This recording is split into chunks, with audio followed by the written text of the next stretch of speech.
HRTC conductor exam के लिए ये क्लास या फिर टेस्ट 23 होगा। पिछले 22 वीडियोस आपने अभी तक नहीं देखे हैं तो डिस्क्रिप्शन बॉक्स में लिंक मिल जाएगा, ज़रूर देख लेना। इन वीडियोस के माध्यम से आप खुद को चेक कर सकते हैं जो भी आपने स्टडी की हुई है पिछले 5-6 महीनों में, उसमें से आपको कितने क्वेश्चंस आ रहे हैं और कितने नहीं। बाकी जो भी आपके डाउट्स हों, क्वेरीज हों, क्वेश्चंस हों, कोई फीडबैक हो, आप हमें व्हाट्सएप कर सकते हैं। तो HPGK से शुरुआत कर रहा हूँ और क्वेश्चंस का लेवल थोड़ा सा हाई रखा है क्योंकि काफ़ी सारे स्टूडेंट्स के कमेंट्स आते हैं कि सर ऐसे क्वेश्चंस हम बुक्स वगैरह में भी पढ़ लेते हैं लेकिन एग्ज़ाम्स में ये क्वेश्चंस नहीं आते। एग्ज़ाम्स में तो हाई लेवल क्वेश्चंस देखने को मिलते हैं। तो पहला क्वेश्चन है, शिमला में पहला स्थायी निवास कैनेडी हाउस था जो डैश में बनाया गया था। वह पहाड़ी राज्यों के कप्तान चार्ल्स पैट कैनेडी के लिए ब्रिटिश राजनीतिक एजेंट का निवास था। कुल मिला के सीधा क्वेश्चन पूछूं, कैनेडी हाउस जो है ये कब एस्टेब्लिश किया गया था शिमला में? तो ईयर आपको पता होना चाहिए। यहाँ पे जो आप देख रहे हो सी ऑप्शन 1822 बिल्कुल सही होगा। उसके बाद दोस्तों, पहला ऐसा गवर्नर जनरल इंडिया का जिसने शिमला का दौरा किया था। तो दोस्तों 1823 से लेकर के 28 के बीच में कौन रहा था? British governor general Lord Amherst. तो शिमला का इन्होंने दौरा किया था दोस्तों किस टाइम में? तो दोस्तों यहाँ पे आप 1827 याद रखना, टाइपिंग मिस्टेक्स हैं यहाँ पे। उसके बाद नेक्स्ट क्वेश्चन, लॉर्ड कॉम्बरमेरे डैश था और उसने 1928 ईस्वी में शिमला में एक पुल का निर्माण किया था जो कॉम्बरमेरे पुल के नाम से प्रसिद्ध है। सीधा क्वेश्चन आता है कि कॉम्बरमेरे पुल जो है ये किस ज़िले में है? तो शिमला आपको याद रखना है। आप दोस्तों जो पुराना शिमला है वहाँ जाइए, वहाँ पे एक सुरंग आपको देखने को मिलती है, उसके आसपास पुल है। तो वही पुल कौन सा है? कॉम्बरमेरे। तो 1928 ईस्वी में इसको बनाया गया था और लॉर्ड कॉम्बरमेरे द्वारा इसे बनवाया गया था। वो कौन था? तो बिल्कुल सही आंसर है दोस्तों इस क्वेश्चन का, commander in chief of British India. उसके बाद ये मोस्ट इम्पोर्टेंट क्वेश्चन है, मोस्ट रिपीटेड है। शिमला को वाइसरॉय जॉन लॉरेंस ने भारत की ग्रीष्मकालीन राजधानी बनाया था। तो कैलकट्टा में राजधानी होती थी ब्रिटिश इंडिया की, लेकिन दोस्तों वहाँ पे गर्मी काफ़ी होती थी, इसी के चलते शिमला में ग्रीष्मकालीन राजधानी बनाई गई थी जिसे हम समर कैपिटल भी बोलते हैं। तो कब बनाई गई थी शिमला ग्रीष्मकालीन राजधानी? तो 1864 आपको याद रखना है। और दूसरा क्वेश्चन क्या बनता है कि 1864 ईस्वी में शिमला को ग्रीष्मकालीन राजधानी किसने बनाया था? तो वाइसरॉय कौन था? John Lawrence. कालका शिमला रेलवे लाइन जो है इसको डैश में पूरा किया गया था, यानी कि इसका उद्घाटन किया गया था। तो लॉर्ड कर्जन था उस समय वाइसरॉय। और याद रखना 1903 ईस्वी में स्टार्टिंग की गई थी किसकी? कालका शिमला रेलवे लाइन की। उसके बाद दोस्तों चीनी यात्री हेन सांग ने कुल्लू का वर्णन किया है। तो कुल्लू का नाम क्या वर्णित किया है हेन सांग ने, जो कि चीनी तीर्थयात्री था? तो बिल्कुल सही आंसर है दोस्तों, क्योलूटा इसका नाम है। उसके बाद नेक्स्ट क्वेश्चन, दोस्तों डैश के शासनकाल में कुल्लू की राजधानी को 1660 ईस्वी में नगर से सुल्तानपुर स्थानांतरित कर दिया था। तो किस शासक ने किया था सुल्तानपुर स्थानांतरित? तो ये दोस्तों कौन है? कुल्लू की राजधानी सुल्तानपुर स्थापित या फिर स्थानांतरित की थी राजा जगत सिंह ने। तो ये भी इंपॉर्टेंट क्वेश्चन है। उसके बाद नेक्स्ट क्वेश्चन, हिमाचल प्रदेश के मूल निवासियों को डैश के रूप में जाना जाता था। तो हिमाचल प्रदेश में सबसे पहले जो लोग रहते थे उन्हें किस नाम से जाना जाता था? तो ये दस्यू हैं। उसके बाद खस आए, इन्होंने इन्हें खदेड़ा। उसके बाद नेक्स्ट क्वेश्चन, डैश के नेतृत्व में दासों द्वारा आर्यों का विरोध किया गया था, यानी कि दासों का या फिर दस्यु जो लोग थे उनका राजा कौन था? तो शांभर था। और जो आर्य थे या फिर खस उनका कौन था शासक या राजा? देवोदास। ऋग्वेद के अनुसार पहाड़ियों में शांभर के कितने किले थे? तो दोस्तों शांभर जो है काफ़ी पावरफुल शासक था दासों का या दस्यु लोगों का। तो 99 फोर्ट थे इसके पावरफुल। कांगड़ा जिले का वर्तमान आकार अस्तित्व में आया था। वर्तमान आकार का अगर हम बात करें, यानी कि इससे ऊना भी अलग हो गया है, हमीरपुर भी अलग हो गया है।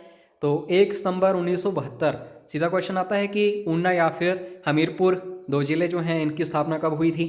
तो 1 सितंबर 1972 याद रखना, यहाँ से क्वेश्चंस बनते हैं। 900 ईस्वी में बुंदेल के राजकुमार बीरचंद और चंदेरी के राणाओं और ठाकुरों को हराया और सतलुज घाटी में निम्नलिखित राज्य स्थापित किया। तो बीरचंद ने कौन सा राज्य स्थापित किया था, आपको पता होगा, काफ़ी बार बता चुका हूँ। तो हम बात करें यहाँ पे बिलासपुर की, नैना देवी मंदिर की भी बीरचंद ने ही स्थापना की थी। यहाँ पे क्वेश्चन ये भी बनता है।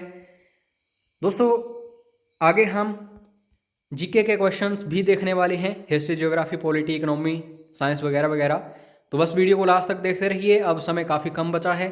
तो अगर आप वीडियो को स्किप कर रहे हो, इसका मतलब ये है कि आप सीरियस नहीं हो स्टडी को लेकर के, और जब तक सीरियस नहीं होंगे आप तब तक एग्ज़ाम क्रैक करने में प्रॉब्लम आएगी। बुशहर में कोटखाई, कुमारसेन और नोगली धारा के बीच का क्षेत्र एक स्थानीय प्रमुख के नियंत्रण में था।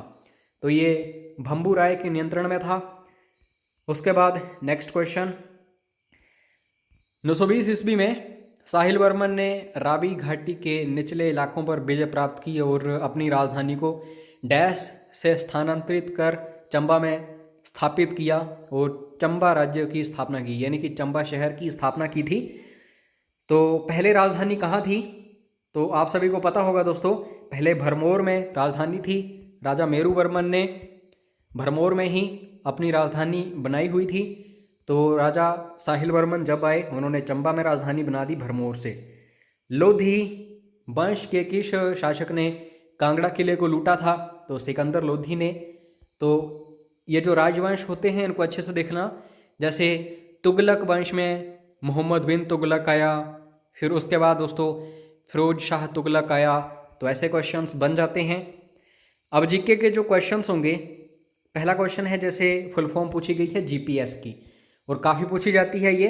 तो जीपीएस की फुल फॉर्म है दोस्तों ग्लोबल पोजीशनिंग सिस्टम। उसके बाद नेक्स्ट क्वेश्चन, गुरुत्वाकर्षण का सिद्धांत किसने दिया था, यानी कि ये जो ग्रेविटी होती है, आप कुछ भी फेंको ऊपर आसमान की तरफ, वो नीचे आ जाएगा। तो वो गुरुत्वाकर्षण या फिर ग्रेविटी के वजह से आता है। तो इसकी स्थापना इसाक न्यूटन ने या फिर आइजैक न्यूटन ने की थी। तो 1687 ईस्वी की ये बात है।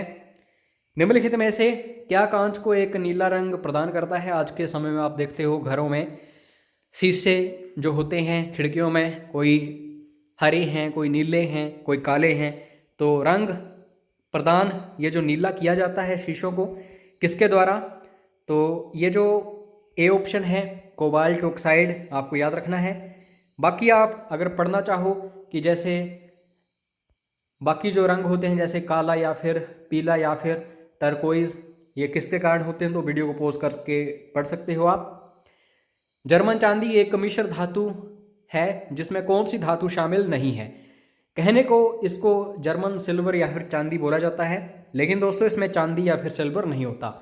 60% इसमें कॉपर होता है, 20% निकल होता है और 20% जिंक होता है, लेकिन दिखता ये सिल्वर की तरह है या फिर चांदी की तरह।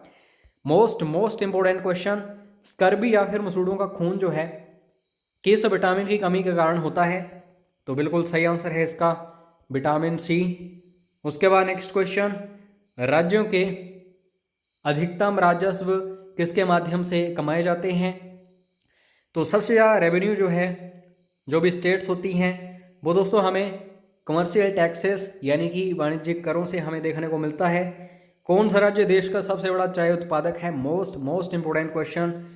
तो यहाँ पे ये जो असम आप राज्य देख रहे हो, यहाँ सबसे ज़्यादा चाय जो है उत्पादित की जाती है, और कॉफ़ी कहाँ, कर्नाटक में। तो ऐसे क्वेश्चंस बनते हैं। बैलेंस शीट जो है क्या दर्शाती है, तो ये दोस्तों अकाउंटेंसी का क्वेश्चन है। कभी कभार हमीरपुर बोर्ड जो है ऐसे क्वेश्चंस पूछ लेता है। तो बैलेंस शीट जो है दो चीज़ें हमें दिखाती है, एक तो एसेट्स यानी कि जो भी संपत्ति है किसी भी कंपनी की, और लायबिलिटीज़ यानी कि दायित्व जो हमने देना है। उसके बाद नेक्स्ट क्वेश्चन, राज्य सरकार का कार्यकारी प्रमुख कौन होता है। अब ये बड़ा इंटरेस्टिंग क्वेश्चन है दोस्तों, कभी कभी राज्य का पूछा जाता है, कभी देश का पूछा जाता है। अगर यहाँ पे एग्जीक्यूटिव हो तो आप सभी का आंसर होना चाहिए गवर्नर या प्रेसिडेंट। इंडिया का पूछा जाए तो प्रेसिडेंट, राज्यों का पूछा जाए गवर्नर।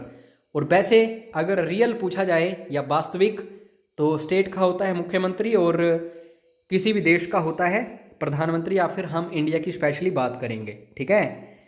एक्सपोर्ट इंपोर्ट बैंक जो है जिसे हम एग्जिम बैंक बोलते हैं, तो ये दोस्तों स्थापित कब किया गया था? जैसे नाबार्ड कब स्थापित किया गया था, सेबी कब स्थापित किया गया था, ऐसे क्वेश्चंस बनते हैं। IRDA कब स्थापित किया गया था? तो एक्सपोर्ट इंपोर्ट बैंक जो है दोस्तों ये 1982 में स्थापित किया गया था, याद रखना। भारतीयों द्वारा प्रबंधित पहला बैंक कौन सा था?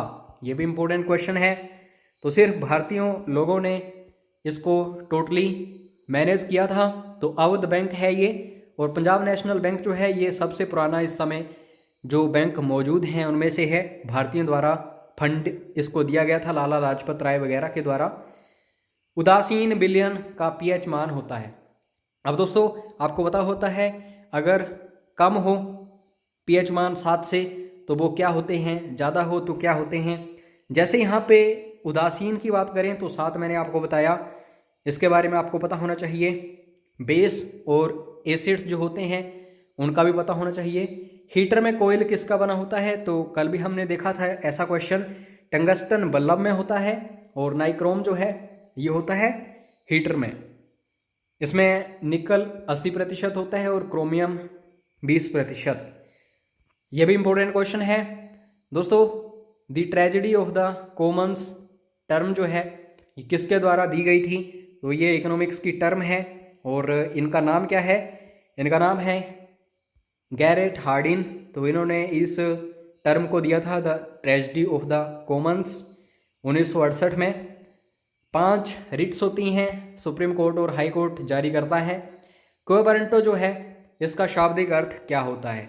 इसका शाब्दिक अर्थ होता है किस प्राधिकरण या वारंट के द्वारा। अगर आपके घर में इनकम टैक्स इंस्पेक्टर छापा मारता है तो वो सीधा अपना आई कार्ड दिखाता है। क्यों? क्योंकि दोस्तों अगर वो अपना आई कार्ड नहीं दिखाएगा तो आप उसके ऊपर रिट लगा सकते हो कि आप हमारे घर में चेकिंग कर रहे हो, आपके पास क्या वारंट है या क्या अथॉरिटी है। तो ये आपको पता होना चाहिए। राष्ट्रवादी कांग्रेस पार्टी जिसे एनसीपी या फिर नेशनलिस्ट कांग्रेस पार्टी बोला जाता है, इसकी स्थापना कब की गई थी? शरद पवार के द्वारा इसकी स्थापना की गई थी महाराष्ट्र में। तो 1999 आपको याद रखना है, यह भी क्वेश्चन बनता है। और पीए संगमा ये भी नाम इम्पोर्टेंट है, तारिक अनवर ये भी याद रखना। भारतीय संविधान में कितने मौलिक अधिकारों का उल्लेख है? मौलिक अधिकार अलग होते हैं, फंडामेंटल राइट्स अलग होते हैं और फंडामेंटल ड्यूटीज़ यानी कि मौलिक कर्तव्य अलग होते हैं।